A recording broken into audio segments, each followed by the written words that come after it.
Students, welcome to our channel excellence fees.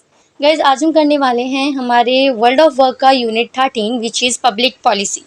तो basically हमें इस यूनिट में जानना है कि जो गवर्नमेंट के द्वारा पॉलिसीज़ बनाई जाती हैं फॉर पब्लिक, वो कैसी होती हैं, कितने टाइप की होती हैं, क्या क्या स्टेप्स फॉलो होते हैं, वो चीज़ें। तो हम इस यूनिट में उसके बारे में जानेंगे जो पब्लिक की पॉलिसीज़ होती हैं। उससे पहले हम यहाँ पर समझेंगे इस वर्ड को, पब्लिक पॉलिसी। पब्लिक हमें पता है जब पीपल लार्ज स्केल पर होते हैं तो हम उन्हें पब्लिक बोलते हैं। उसके बाद पॉलिसी हमारा जो रूल्स और रेगुलेशंस होती हैं उनको हम पॉलिसीज़ बोलते हैं, जो कि गवर्नमेंट या फिर गवर्नमेंट ऑफिशियल्स के द्वारा बनाए जाते हैं फॉर वेलफेयर स्टेट। तो यहाँ पर हम कहेंगे कि जो मतलब लार्ज स्केल के पीपल के लिए रूल्स और रेगुलेशंस जब बनाए जाते हैं गवर्नमेंट ऑफिशियल्स के द्वारा स्टेट के वेलफेयर के लिए, तो हम उसको पब्लिक पॉलिसी बोलते हैं।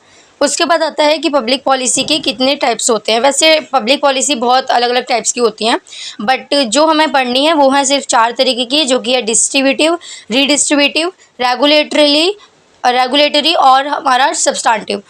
तो यहाँ पर हमारा जो डिस्ट्रीब्यूटिव होगा एज अ नेम, हम जो समझ सकते हैं कि जो स्पेसिफिक डिस्ट्रीब्यूटेड ग्रुप्स के लिए जो पॉलिसीज़ बनाई जाती हैं, अमंग जो डिस्ट्रीब्यूशन होता है अमंग सोसाइटीज़, सोशल ग्रुप, तो उनके बेनिफिट्स के लिए स्पेसिफिक ग्रुप्स ऑफ पीपल के लिए हम जो है जो as a form of aid जो पॉलिसीज़ लेकर आते हैं उनको हम डिस्ट्रीब्यूटिव पॉलिसी बोलते हैं। जैसे कि कोई अलग पॉलिसी सिर्फ मिलिट्री के लिए है, सिर्फ फार्मर्स के लिए आ रही है, वुमेंस के लिए आ रही है, गर्ल्स या फिर यंगर्स के लिए कुछ पॉलिसी आ रही है। तो इस तरीके की अलग अलग पॉलिसी डिवाइडेड होती है, अलग अलग स्पेशल ग्रुप्स के लिए, स्पेसिफिक ग्रुप्स के लिए होती हैं, तो वो डिस्ट्रीब्यूटिव पॉलिसी कहलाती हैं।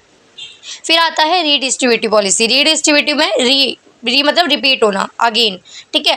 तो क्या होता है इसमें, जो भी पॉलिसी उसमें से इनइक्वालिटी हटाते हैं, सोशियो और इकोनॉमिक चेंजेस जो आते हैं सोसाइटी में, इनइक्वालिटी को हटाया जाता है फॉर वेलफेयर। तो यहाँ पर जो है वर्क फॉर वेलफेयर के लिए पॉलिसीज़ बनाई जाती है। सोच लीजिए आपने एक कुछ फार्मर्स के लिए आप पॉलिसी लेकर आए, और वो पॉलिसी जो थी उसमें जो फार्मर्स हैं उनको कुछ प्रॉब्लम हो रही है, तो वो डिमांड कर रहे हैं उसमें चेंज लाने की। तो आपने उनकी डिमांड पर कोई पॉलिसी चेंज करी है, उसमें चेंजेस लाए, तो वो जो दूसरी जो पॉलिसी बनेगी वो डिस्ट्रीब्यूटिव की जगह हम उसको रीडिस्ट्रीब्यूटेड पॉलिसी बोलेंगे, रीडिस्ट्रीब्यूटिव पॉलिसी बोलेंगे, ठीक है। फिर आता है रेगुलेटरी पॉलिसी। रेगुलेशन के लिए, कंट्रोल करने के लिए जो हम पॉलिसीज़ बनाते हैं उनको हम बोलते हैं, जैसे कि अलग अलग सेक्टर्स जो होते हैं उनको रेगुलेट करने के लिए, उनको चेक करते रहने के लिए, श्योर करने के लिए कि वो गवर्नमेंट के ऑब्जेक्टिव को अचीव कर रही है through use of regulation law. Regulatory policy हमारा क्या हो गया कि अलग अलग सेक्टर्स जो रेगुलेशंस के लिए, जैसे कि हम कभी कभी देखते हैं कि गवर्नमेंट को कभी कभी लाठी चार्ज करना पड़ता है, या फिर कोविड-19 के टाइम पर जैसे रेगुलेशन के लिए उन्होंने सेंट्रल स्टेट गवर्नमेंट ने कि ये आदेश दिए थे कि जो लॉकडाउन लगेगा अलग अलग एरिया में, टाइम उसका अलग अलग चीज़ होता है, अलग अलग चीज़ों कुछ रूल्स बनाए गए थे फॉर सेफ्टी ऑफ पर्सन्स। तो ये जो रेगुलेशंस के लिए जो पॉलिसी आती हैं उनको हम रेगुलेटरी पॉलिसी बोलते हैं, कंट्रोल करने के लिए होती हैं। ये सब्सटेंटिव पॉलिसी ये ईजी है, सबके लिए एप्लीकेबल, जो पूरी सोसाइटी के लिए, पूरी सोसाइटी के वेलफेयर और डेवलपमेंट के लिए जो पॉलिसीज़ बनाई जाती हैं वो सब्सटेंटिव हो जाती हैं। तो यहाँ पर सिंपल है, डिस्ट्रीब्यूटिव पॉलिसीज़ होती है डिस्ट्रीब्यूटेड ग्रुप्स के लिए अमंग सोसाइटीज़, और रीडिस्ट्रीब्यूटिव हो जाएगी उसमें चेंजेस अगर हम करते हैं। तो रेगुलेटरी पॉलिसी हो जाएगी हमारी रेगुलेशन के लिए, सब्सटेंटिव पॉलिसी सबके लिए। फिर कुछ कंसिडरेशन होती हैं और पब्लिक पॉलिसी के लिए कुछ की फैक्टर्स होते हैं जो कि हमें ध्यान रखने होते हैं। जैसे सबसे पहला है पब्लिक इंटरेस्ट, जिसको हम पब्लिक आइडेंटिफिकेशन भी बोलते हैं। इसमें हम क्या करते हैं, हम अपना टारगेट ग्रुप देखते हैं कि जो पॉलिसी बनेगी वो किन लोगों के लिए बन रही है। फार्मर्स के लिए बन रही है, ओल्ड सिटीजन्स के लिए बन रही है, किसी अलग जॉब कैंडिडेट्स के लिए बन रही है। तो इस तरीके से अलग अलग हमें जो है देखना होता है कि पब्लिक आइडेंटिफाई करनी होती है कौन हमारा टारगेट ग्रुप, किसके लिए हम पॉलिसी बना रहे हैं। उसके बाद आता है इफेक्टिवनेस। पॉलिसी जो होनी चाहिए वो इफेक्टिव होनी चाहिए, ठीक है, लोगों के काम आ रही हो और लोगों की मदद कर रही हो, बेनिफिशियल हो, दैट कितनी इफेक्टिव है ये मैटर करता है पॉलिसी का। कंसिस्टेंसी क्या होता है कि अब हमारी जो सोसाइटी होती है वो टाइम टू टाइम चेंज करती रहती है, उसमें चेंजेस आते रहते हैं। तो कंसिस्टेंसी मतलब पॉलिसी ऐसी होनी चाहिए कि वो उसमें चेंजेस आते रहें, मतलब जैसे कि गवर्नमेंट उसमें चेंज करती रहे according to demand, according to situation. तो कंसिस्टेंसी होनी चाहिए, कंटिन्यू चलती रहे वो पॉलिसी। उसके बाद है हमारा क्या, फेयरनेस एंड इक्विटी, कि मतलब जैसे जैसे जो टारगेट ग्रुप है, अब उनके जो डिमांड हैं उन सिचुएशन के अकॉर्डिंग, जैसे कि अलग अलग कंडीशन में लोग होते हैं, तो जो उन्हें पॉलिसी मिल रही है जो उनके बेनिफिट के लिए है, हम ये देखेंगे कि उनको किस किस की ज़रूरत है। पॉलिसी ऐसी होनी चाहिए कि अलग अलग ग्रुप्स के लिए वो बेनिफिशियल हो, एक ही पॉलिसी को से सबकी नीड्स पूरी हो रही हो। फेयरनेस क्या होता है कि करप्शन नहीं होना चाहिए, जैसे कि जो कुछ राशन वाली जो पॉलिसीज़ होती हैं तो उसमें होता है, या फिर जहाँ पर सिटीज़न को पैसे मिल रहे हैं या फिर कुछ फाइनेंशियल हेल्प दी जा रही है किसी पॉलिसी में, तो वहाँ पर कोई करप्शन तो नहीं हो रहा है, घोटाला तो नहीं हो रहा है, वो हमें यहाँ पर देखना होता है। तो फेयरनेस होनी चाहिए पॉलिसी में। फिर आता है रिफ्लेक्शन, ये वैल्यूएशन वाली चीज़ आ जाती है कि लास्ट में जो ऐसा होना चाहिए कि रिफ्लेक्टेड और अच्छे से रिफ्लेक्शन हो पाए। अभी जो स्टेप्स है इसमें थोड़ी सी चेंजेस आएंगे, ये थोड़ी गलत लिखे हुए हैं, आप जब भी ये पीडीएफ देखना करना होता है, हमें करना होता है आइडेंटिफाइंग इशू। सबसे पहले हम क्या करते हैं, हम देखते हैं कि कौन सा इशू जो है जिसको हमें प्रायोरिटी देनी चाहिए या फिर जिसके ऊपर हमें जो स्टेप्स लेने चाहिए, पॉलिसी बनानी चाहिए। तो हम ये देखते हैं कि कौन सी हमको क्या इशू पर हम काम करेंगे, किस इशू पर हम पॉलिसी बनाएंगे। उसके बाद आता है हमारा, अब यही एजेंडा सेटिंग यहाँ पर नहीं आएगा क्योंकि एजेंडा सेटिंग और जो आइडेंटिफाइंग इशू है वो सेम चीज़ है। फिर आता है हमारा फॉर्मुलेशन। आइडेंटिफाइंग इशूज़ के बाद हमारा क्या आता है, फॉर्मुलेशन आता है। फॉर्मुलेशन हम थोड़ा सा डीपली पढ़ेंगे। ये क्या होता है, डिस्कस पार्ट होता है जहाँ पर हम जो हमें देखो हमने क्या करा, इशू को आइडेंटिफाई करा, तो वहाँ पर हम जो इशू को आइडेंटिफाई करा है उसको हम थोड़ा एनालाइज करते हैं, अच्छे से लोगों की नीड्स को समझते हैं, लोगों से समझते हैं इशू में तुम्हें क्या क्या दिक्कत हो रही है, वो सब आ जाता है। हमें जो हम जो ड्राफ्ट सॉल्यूशन के लिए ड्राफ्ट बनाते हैं ताकि जो स्टेप्स है वो ले पाए, तो फॉर्मुलेशन पॉलिसी में, ताकि इशू एड्रेस हो पाए। तो यहाँ पर कुछ गवर्नमेंट, इस फॉर्मुलेशन प्रोसेस में गवर्नमेंट के कुछ डायनामिक प्रोसेस है, 4 स्टेजेस होते हैं जो कि एंडरसन के द्वारा दिए गए हैं, जिसके थ्रू जो पॉलिसी फॉर्मुलेशन वाला जो प्रोसेस है वो हो पाता है। ठीक है, तो ये हमारा क्या हुआ, सबसे पहला इसको आप अगर हटाए तो ज़्यादा अच्छा रहेगा। ठीक है, यहाँ पर हमारा सबसे पहले हमने क्या करा, हमने अपनी जो प्रॉब्लम है उसको, इशू को आइडेंटिफाई करा। उसके बाद हमने फॉर्मुलेशन करा है। फॉर्मुलेशन के बाद हमारा क्या आ जाता है, ये हाँ देखो, एजेंडा सेटिंग हमारी यही होती है, सेम चीज़ हमारी जो अभी हमने पढ़ी थी ना, एजेंडा सेटिंग, हमें इशू आइडेंटिफाई करना है। इशू देखो, अगर हमें इशू आइडेंटिफिकेशन और एजेंडा सेटिंग एक ही चीज़ होती है।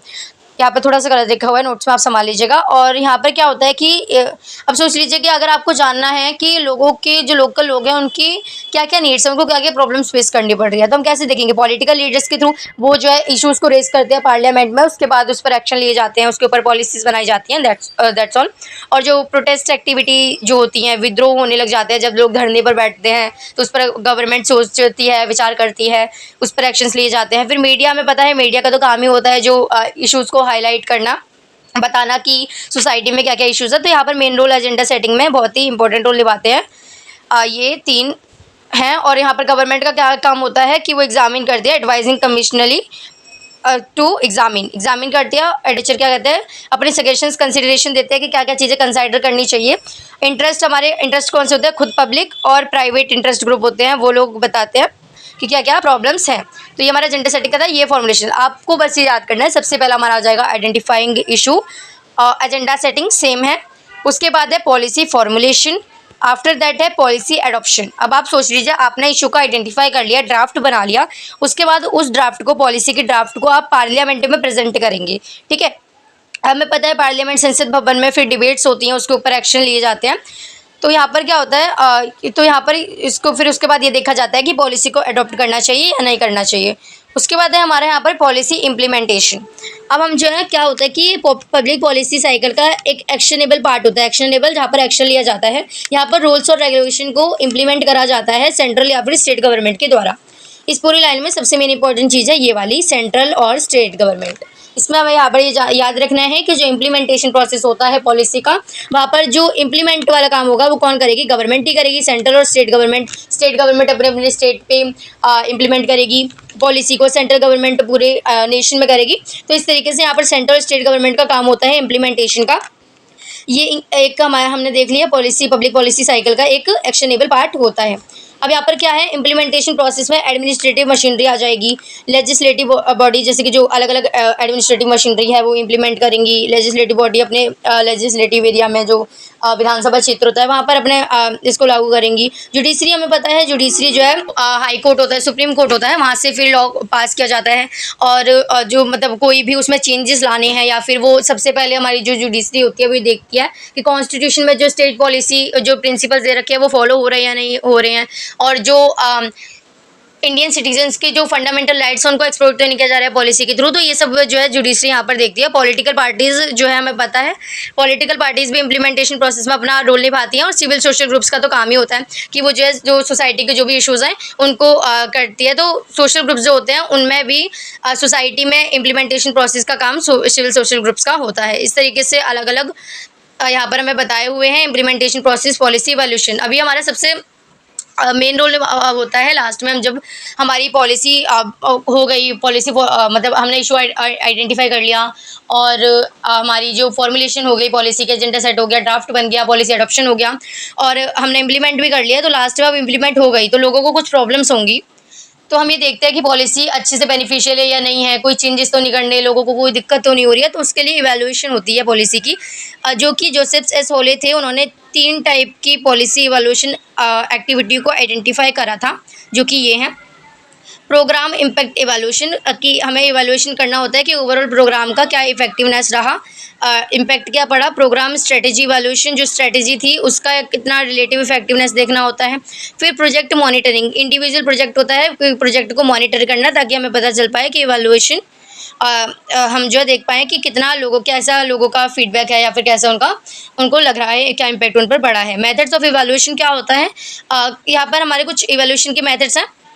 एक है हमारा कोस्ट बेनिफिट एनालिसिस। यहाँ पर हम क्या करते हैं, कुछ जब पॉलिसी लाई जाती है तो उसका कुछ कोस्ट रखा जाता है, कुछ बजट रखा जाता है, तो उसके अकॉर्डिंग बेनिफिट्स लोगों को मिल रहे हैं या नहीं मिल रहे हैं, कोस्ट में बैलेंस चल रहा है कि नहीं चल रहा है, उससे देखा जाता है कि अच्छी क्या रिजल्ट निकला है। इससे इवैल्यूएशन करा जाता है कि कैसी पॉलिसी है।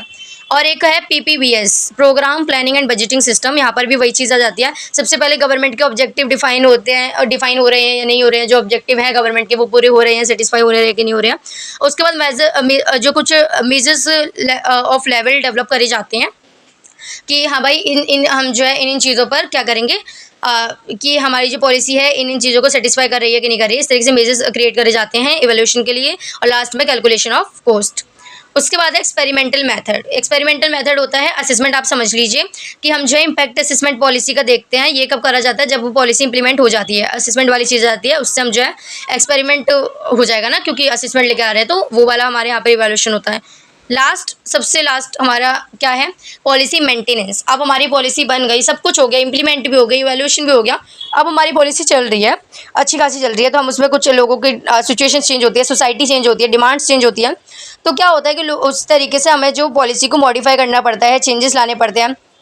तो यहाँ पर हम क्या कर रहे हैं, पॉलिसी को मेंटेन कर रहे हैं। तो कोई भी चेंजेस लाने हैं पॉलिसी पर, उसकी परफॉर्मेंस के अकॉर्डिंग कुछ स्टेज बन रहा है, उस स्टेज पर हम ये देखते हैं पॉलिसी को मेंटेन, सिंपल पॉलिसी को मेंटेन करना, उसमें कुछ चेंजेस लाने हैं, या फिर वो सही चल रही है कि नहीं चल रही है, क्या इवैल्यूएशन में डाटा आता है, हर ईयर पता चलता है कि हाँ भाई क्या क्या रिजल्ट है, पॉलिसी कितना एडवांटेज दे रही है। तो ये सब जो होता है हमारा पॉलिसी मेंटेन करने वाली चीज़, पॉलिसी मेंटेनेंस लास्ट स्टेज में आ जाती है। उसके बाद है constitution as the framework guiding public policy. देखो अभी हमने ये ओवरऑल कर लिया, जो भी थे यहाँ पर हमने मेथड्स जान लिए, पूरा स्टेप्स जान लिए। उसके बाद हमारा यहाँ पर आ गया कि कॉन्स्टिट्यूशन का क्या काम होता है। पब्लिक पॉलिसी को बनाने के लिए कॉन्स्टिट्यूशन हर चीज़ में इन्वॉल्व है, तो कैसे गाइड करता है कॉन्स्टिट्यूशन पब्लिक पॉलिसी में। जो कॉन्स्टिट्यूशन होता है वो गवर्नमेंट को इनेबल करता है कि जो सोसाइटी है उनकी एस्पिरेशंस को फुलफ़िल करा जाए, और कंडीशंस क्रिएट करी जाए एक जस्ट सोसाइटी के लिए। और जो अलग अलग रूल्स हैं अलग अलग इंस्टीट्यूशंस के लिए, उनके लिए वो रूल्स ले डाउन करे जाएँ, including parliament, prime minister, cabinet minister और कोर्ट्स। ठीक है, तो बहुत ही इंपॉर्टेंट रोल होता है कॉन्स्टिट्यूशन का फॉर गाइडिंग। तो यहाँ पर जो कॉन्स्टिट्यूशन होता है वो गाइड करता है पब्लिक पॉलिसी मेकर्स को इंश्योर करने के लिए। तो कुछ चीज़ें होती हैं जो पब्लिक पॉलिसी मेकर्स को इंश्योर करनी होती है अपनी पॉलिसी बनाते टाइम पर। क्या कि जो हमें पता है कि हमारा जो आर्टिकल 12 to 35 जो है वो हमारा फंडामेंटल राइट्स को कवर करता है कॉन्स्टिट्यूशन में। तो क्या होता है कि वहाँ पर ये चीज़ हमें जो पॉलिसी मेकर्स होती है उनको देखनी होती है कि ये जो राइट्स हैं, फंडामेंटल राइट्स हैं, उनका वायलेंस ना हो रहा हो, एक्सप्लॉइट ना हो रही हो कोई सी भी राइट सिटीजन के इस पॉलिसी के थ्रू। उसके बाद है directive principle of state policy.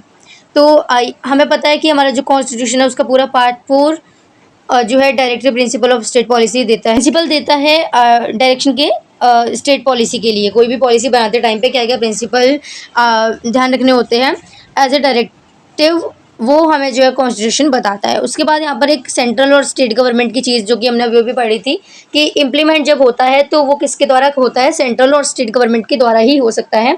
तो यहाँ पर अकॉर्डिंग टू कॉन्स्टिट्यूशन कहा गया है कि जो इम्प्लीमेंटेशन होगा प्रोग्राम्स का, जो भी पॉलिसी का जब इम्प्लीमेंटेशन होगा तो उस टाइम पे जो भी रिजल्ट्स निकलेंगे लोगों को, अगर कोई भी जैसे कि कुछ भी इश्यूज क्रिएट हो रहे हैं या फिर कुछ अच्छा हो रहा है तो उसकी जो भी जिम्मेदारी होगी, कोई भी लोगों को प्रॉब्लम फेस हो रही है कोई भी पॉलिसी के थ्रू जो है कॉन्स्टिट्यूशन में जो हमें राइट्स दिए गए हैं या फिर कोई भी चीज़ का उल्लंघन हो रहा है, तो उस टाइम पे जो चीज़ आउटकम्स के रिस्पॉन्सिबल होंगे कौन होगा, सेंट्रल और स्टेट गवर्नमेंट होगी।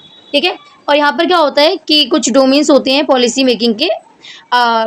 अब यहाँ पर एक और चीज़ है इंपॉर्टेंट याद रखने की वाली कि यहाँ पर जो सेंट्रल गवर्नमेंट है, जो इकोनॉमी डेवलपमेंट सेक्टर से रिलेटेड जो पॉलिसी बनाई जाती हैं और जो मिलिट्री से रिलेटेड पॉलिसीज़ बनाई जाती हैं वो सिर्फ और सिर्फ सेंट्रल गवर्नमेंट बनाएगी, स्टेट गवर्नमेंट या फिर लोकल गवर्नमेंट नहीं बना सकती। सिर्फ और सिर्फ कौन बनाएगा, सेंट्रल गवर्नमेंट। तो यहाँ पर बस ये वाली चीज़ें हैं और हमारी इस तरीके से कॉन्स्टिट्यूशन आता है, बस इतना इन्वॉल्वमेंट है। उसके बाद है पॉलिसी कंपोनेंट। हमें पता है पॉलिसी का कंपोनेंट ऑब्जेक्टिव गोल, मतलब हमारी जो क्या ऑब्जेक्टिव है पॉलिसी का, क्या गोल है, क्या क्या प्लान्स हैं पॉलिसी के, क्या क्या स्ट्रेटजीज फॉलो हो रही हैं, क्या बजट है पॉलिसी का, पीरियड टाइम टू अचीव। अब क्या होता है कि कभी कभी हमारी जो पॉलिसीज मतलब पॉलिसीज होती है, कुछ होती है कि 5 ईयर वाली होती हैं, 10 ईयर्स वाली होती हैं, 15 ईयर्स, इस तरीके से टाइम पीरियड होता है उनका अचीव करने का गोल को। तो वो क्या हो गया, हमारा पीरियड टाइम टू अचीव भी मैटर करता है, पॉलिसी कंपोनेंट होता है। और इंस्टीट्यूशंस कौन कौन से इन्वॉल्व हैं, कौन कौन से इन्वॉल्वमेंट दे रहे हैं अपनी, वो भी मैटर करता है, पॉलिसी कंपोनेंट में आता है। अब है हमारा institutions and actors in policy making.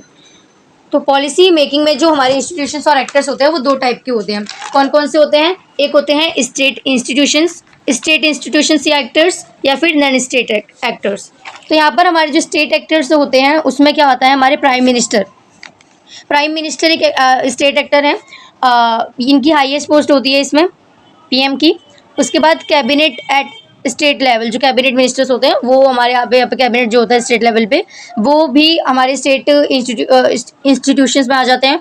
Minister वगैरह होते हैं, डिपार्टमेंट्स वगैरह होते हैं, तो वो अलग अलग होते हैं, हमें पता है। जैसे कि जो हमारे डिप्टी मिनिस्टर हो गए और हमारे जो CM वो सब हो गए, अलग अलग डिपार्टमेंट्स होते हैं। या फिर हम जाने मतलब हेल्थ केयर डिपार्टमेंट होता है, हेल्थ से रिलेटेड होता है। मिलिट्री डिपार्टमेंट अलग से होता है, उसका एयरफोर्स का अलग होता है। तो जिस चीज़ पर पॉलिसी बनाई गई है उसका जो उससे रिलेटेड जो डिपार्टमेंट होगा वो डिपार्टमेंट की इन्वॉल्वमेंट होगी। ऐसे मिनिस्टर, जैसे कि अगर कोई जो सोच लीजिए कि होम घर के जो इश्यूज होते हैं उनके रिलेटेड कोई पॉलिसी है तो उसमें जो होम मिनिस्टर की आएंगे वो आ जाएंगे। कोई हेल्थ से रिलेटेड पॉलिसी है तो हेल्थ मिनिस्टर आ जाएंगे, हेल्थ डिपार्टमेंट आ जाएगा। तो इस तरीके से अलग अलग डिपार्टमेंट इन्वॉल्व होते हैं। फिर आता है पार्लियामेंट। पार्लियामेंट भी कैसे होगा कि जो मेजॉरिटी पे जो अपर लोकसभा में जो सीट जो लेगा वो हमारा पार्लियामेंट में आ जाते हैं। तो जो लेजिस्लेटिव बॉडी होगी वो हमारे यहाँ पर आ जाती है स्टेट लेवल पे, वो इन्वॉल्व होती है। उसके बाद आता है national institution for transforming India, NITI Aayog. अब नीति आयोग वाली जो चीज़ है वो आपको याद रखनी है, इंपॉर्टेंट चीज़ है, इससे क्वेश्चन आएंगे। नीति आयोग क्या है, देखो नीति आयोग मैं बता देती हूँ आपको। नीति आयोग इस्टेब्लिश्ड हुआ था 1 जनवरी 2015 में। क्यों हुआ था, इसको मतलब रिप्लेस करने के लिए, प्लानिंग कमीशन को रिप्लेस करने के लिए नीति आयोग को लेकर आए थे 1 जनवरी 2015 में।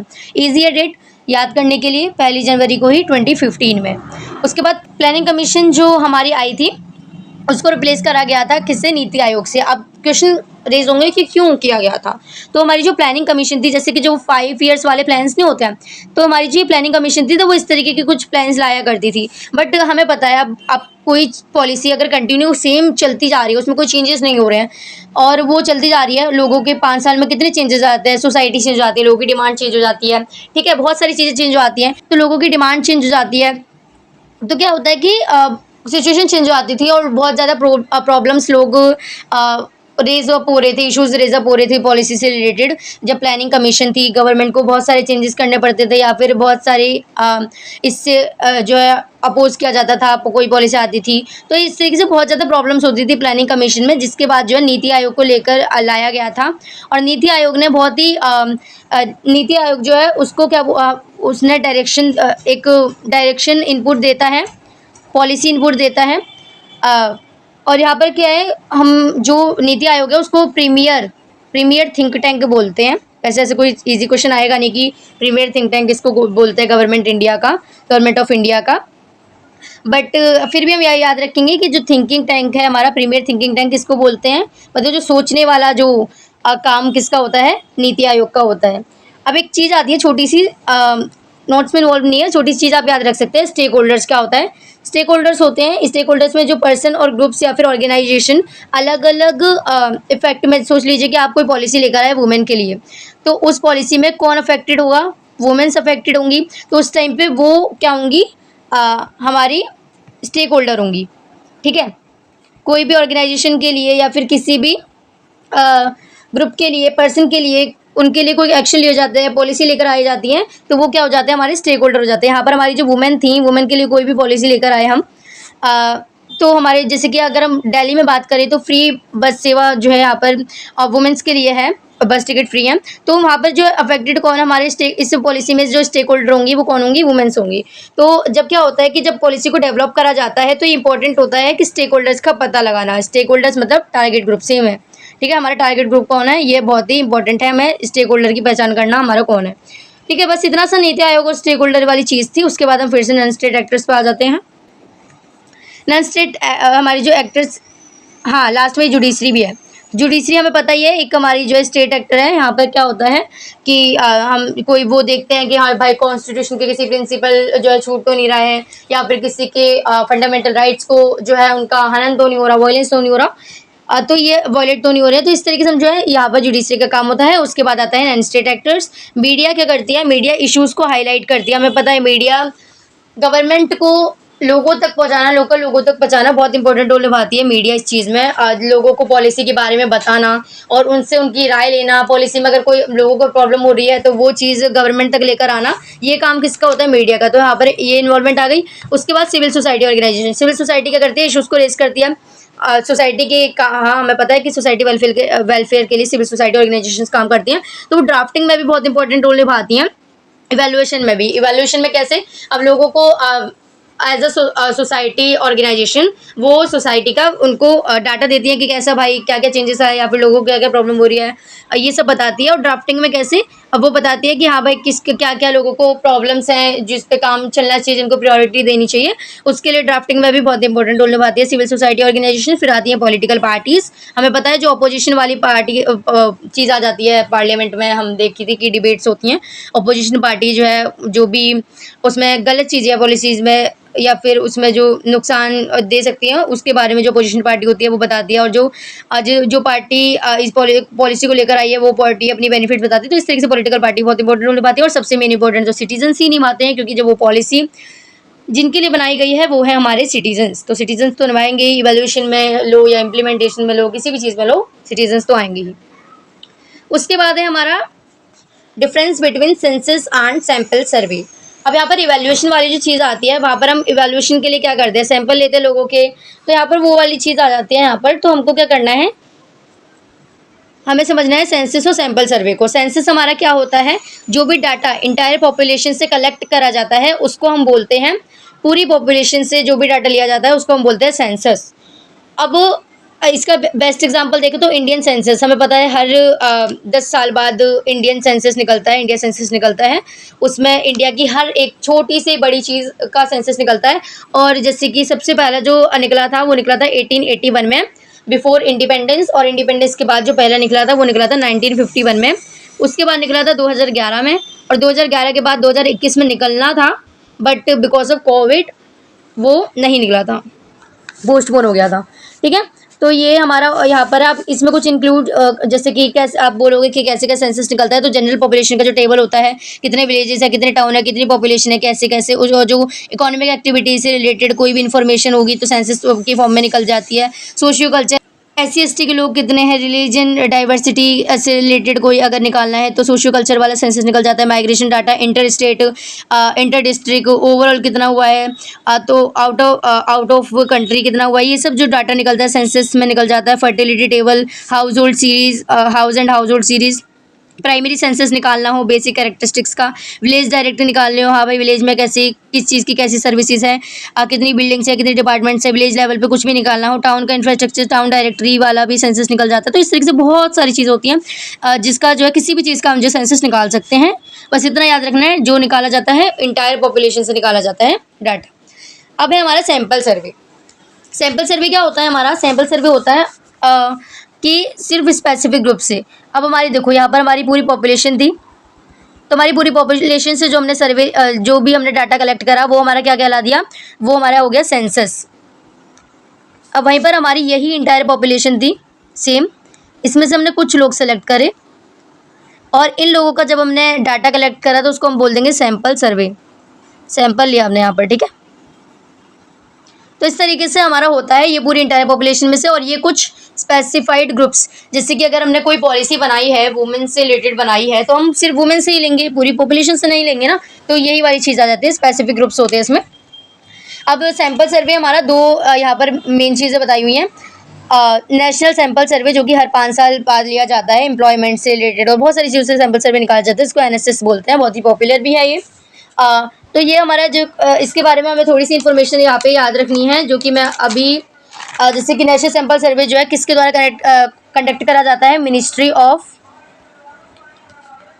Statistics and programme implementation. तो हमारी जो ये वाली जो ये जो मिनिस्ट्री हमारी जो डिपार्टमेंट है वो हमारी क्या करते हैं? इस NSS को कंडक्ट कराते हैं। NSS जो है डिमांड बेस्ड सर्वेज होता है, मतलब डिमांड करी जाती है तब ये NSS कंडक्ट कराया जाता है। जैसे मॉर्बिडिटी रेट निकालना है, लाइफ स्टॉक निकालना है, एजुकेशन से रिलेटेड है, डेप्थ से रिलेटेड है, इन्वेस्टमेंट से, लैंड होल्डिंग से, सर्वे ऑफ डिसेबल्ड पॉपुलेशन का, हाउसिंग या फिर सैनिटेशन का, टूरिज्म का, किसी भी चीज़ का निकालना हो सैंपल सर्वे निकल जाता है। हर 5 ईयर निकलता है।